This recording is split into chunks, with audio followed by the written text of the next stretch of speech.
What's up, guys? This is the Honest Outlaw here, and today we're going to be reviewing the Canik Elite SC. Before we do that, I want to mention my Patreon supporters. Thank you guys very much. Because of you, the channel is still alive. I can't thank you guys enough. And because of that, we do Patreon exclusive content.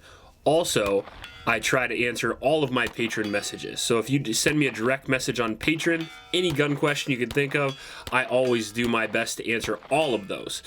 If you get me on Instagram, you got about a 50-50 shot considering how many messages I get lately. And if you go on Facebook, good luck. You might get Mrs. Outlaw, but other than that, I'm usually not on Facebook. If you want to get a hold of me, Patreon messages are generally the best way.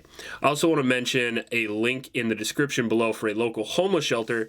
It is right above the Patreon link, in fact, a local shelter in Ames, Iowa that I really like to support. It's a youth shelter, and with things being as they are, they could use your support more than ever, so go down there and click that link and donate to those kids. The Canik Elite SC is a subcompact striker-fired pistol in 9mm. It has a polymer frame, and it comes with two magazines, one 12 and one 15 round magazine. But if you're behind the lines, you can still get 10 round magazines. They are available. What makes this gun sort of unique in the polymer frame pistol striker fired world, of which there are many others, is the fact that it comes in at a really good price point considering the features that it has. We can go through the features here real quick, and I can discuss some of the things I like, some of the things I dislike, and some of the things I don't really think matter all that much. First feature I really enjoy from the Canik Elite is going to be that trigger. All Caniks have a really good trigger, and we get into that more in accuracy, but for the money, it's absolutely exceptional. As you can see there, it's a little dual-toned as well, so it's got the little trigger safety on it, just like a Glock, however it's in red, which gives it kind of a unique look, considering it also has the tungsten Cerakote top, giving it more of a tri-tone look that I think looks really cool. That was the initial thing that attracted me to the Canik Elite Compact. So far, I've had the Elite 5-inch, the Elite Compact, and now the Elite Subcompact. And there's a few things that make the Subcompact my actual overall favorite. Aside from that trigger, you're going to get some really good sights as well. You're going to get Warren tactical sights right out of the box. You're not going to have to order these and put them on and figure it out how and yada yada yada. You're going to get these right out of the gate. And what I like is that it's a blacked out rear that's also serrated to prevent glare. And on top of that, your front is going to be not exactly a tritium night sight, but it's pretty close. It's going to gather light and glow for a little while, similar to the HK VP9 sights. Now, if you use that with a weapon light, which you can mount onto the Canik subcompact here because of the Picatinny rail, that won't matter anyway. I've used a weapon light. You can use blacked out sights at night, no issue at all. There are going to be some issues finding lights that fit this rail. The Streamlight TLR7 wouldn't fit it. It just came in a little bit too short, but there are some lights available. The little Olight Valkyrie, I think, fits it really well, and there's some Streamlights that fit it really well also. But stuff like an X300 or something like that, not going to work because the rail is just a little bit too short, and it feels like it's going to fit on there, and then you'll pop a few rounds, and it'll fly off the front, and you'll look like a doofus.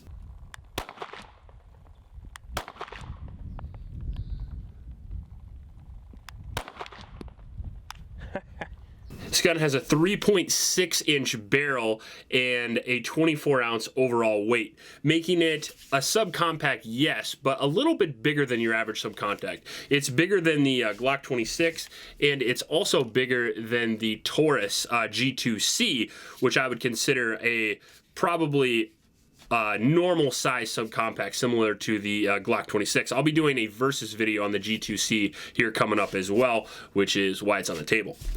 But because it's a little bit bigger than some compacts, it kind of reminds me of the M&P actually. It actually handles a little bit better. That 3.6-inch barrel gives it a little extra sight radius and a little extra muzzle flip control that really help out. This gun was extremely shootable. It comes with two back straps. It comes with an optics mounting plate, which is really nice. However, there is a con to that as well, in that I think it only works for the shield sight. Maybe it works for the doctor. I'm not real sure on that, but RMR optics and delta points and stuff like that won't fit on it because the mount is just a little bit too small. I'm sure there's a workaround for that. However, right out of the box, you're only going to be able to use the shield sight, which I've heard is good, although I haven't tested it, and I did watch Sage Dynamics video on it, which is kind of my go-to spot for optics reviews, and it kind of failed miserably as far as his test goes, so I haven't honestly tried one. However, I'm sure it's better than nothing. If you have backup iron sights, you're probably going to be fine. Now, another thing I don't like about it is the included optics plate, which I don't actually have on the table because it's in the box in the storage area, is actually plastic. So if you take this little piece off, then you have to put the included plastic mount on it and then the optic. And I've already had some accuracy or holding zero issues with the Glock MOS system, and I've had some zero holding issues with other types of plastic mounts. Now, the IWI Masada actually had a plastic mount and it had no zero issues, so, but I do prefer a metal mount when it comes to my optics, because if that optic loses zero, you're not going to know it until you shoot and miss, and if that's a self-defense situation, that miss might be catastrophic. Ambi controls, as you see here, the slide stop slide releases on both sides. The magazine release is swappable, and the takedown is similar to that of a Glock right there as well.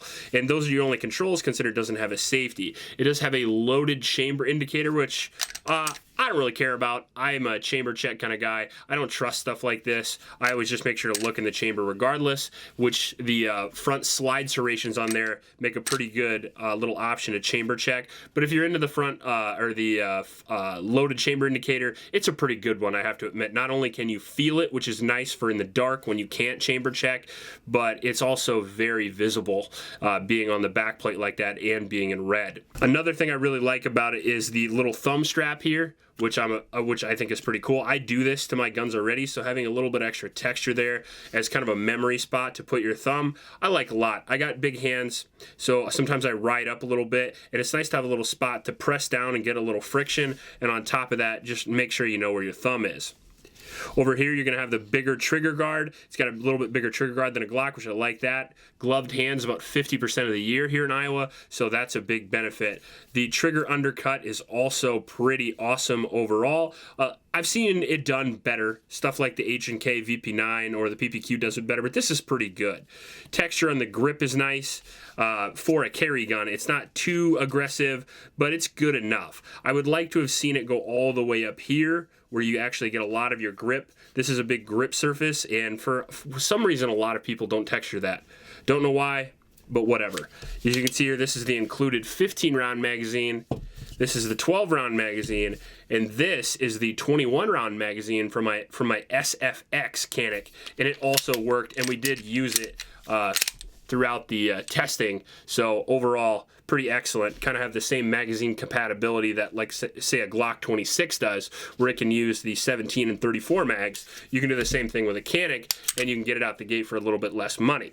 The gun also comes with a holster. However, honestly, I did not use it. It can take some weapon lights here, and it also can take an optic, and on top of that, it can take the larger magazine. So if you were to carry this all day, which it would be fairly comfortable to do, not only would you have a fairly formidable carry gun, but when you got home, you could throw on that weapon light and you could throw in this 21-round magazine, and you would have a fairly formidable home defense weapon as well. And on top of that, the extra surface area on the magazine helps you grip down and shoot the gun just a little bit faster, which I really like. So for an overall gun, this is kind of a perfect size for a carry slash home defense gun. Now, as far as reliability goes, this was the most reliable Canik that I have ever run through testing. We shot a plethora of different rounds. It had no issues with low-powered standard 115 grain ammunition, unlike a lot of other Caniks that I've tried, including the 5-inch gun and the compact. So the other two Elites that I've tried with the longer slide had an issue. However, I'm thinking that since this is in fact a subcompact and it's got the shortest, lightest slide, it probably had no trouble getting back and forth and not short stroking on those rounds. We shot 1,000 rounds. 800 or 900 were 115 grain. I believe they were American Eagle and Federal Target and Training ammunition. Ammunition's tough to come by here right now, so kind of got to use what I have to. And then also, because I've known that Caniks for some time like 124 NATO spec ammunition, I ran 100 rounds through that as well, just to make sure, and it had no problems with that. Caniks do have break-in periods, and a lot of guns like CZs today, for example, get broken in right from the factory on a machine.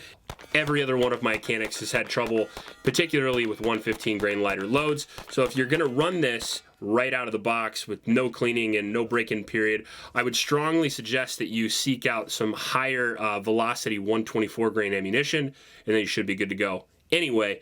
Or you could buy the blue recoil spring that you can get off Canik's website, which is a slightly lower powered recoil spring that will allow you to run those 115 grain rounds with a little bit less trouble. Accuracy and shootability are where this gun really shines, and that's usually not something I say about a subcompact. Now you have to remember that's in comparison to other subcompacts. It's not going to outshoot the 5-inch with an RMR, obviously, but compared to a Glock 26, Taurus G2C, M&P subcompact, it shoots very well, particularly right out of the box.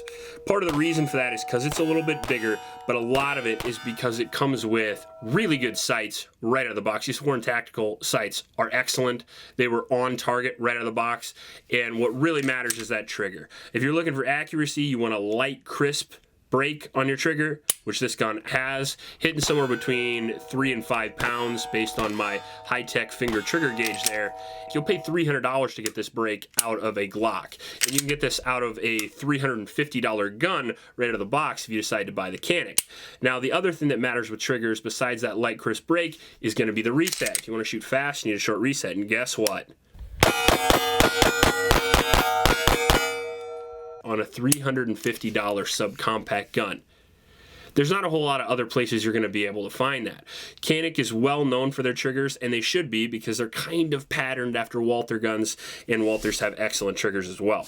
But overall, accuracy and shootability are a solid 10 out of 10 in both categories with this gun. If you want the best shooting subcompact gun, out of the box anyway. Now you can get some done-up guns, particularly more expensive high-end guns, like if you're looking for a subcompact 2011 or something like that, obviously going to shoot better than this.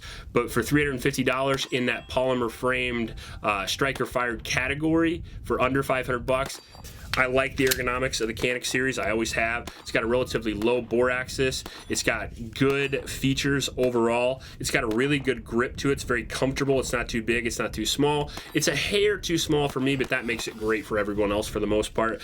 And I would probably stipple this grip because I'm insane and I like grips to be really aggressive. If I could improve 2 things on this gun, number 1 would be the texture, number 2 would have an included RMR mount right from the factory. Now some of the downsides to this gun other than that are going to be aftermarket support. Canik is not going to have the aftermarket support that something like a Glock or an M&P are going to have if you're looking for super sweet triggers and sights and all that other stuff. However, holsters are going to be available, and if you're looking for a good inside the waistband holster like a Kydex holster or something like that, all of the reputable holster makers that I've seen make holsters for this. If you're looking for a do-it-all gun and you're looking for sub $500 and you want to get it new, you're not looking at a used Glock 19 Gen 3 or something like that, and even still with a Glock 19, you're going to have to put a lot of money into it to get it to shoot like this gun does.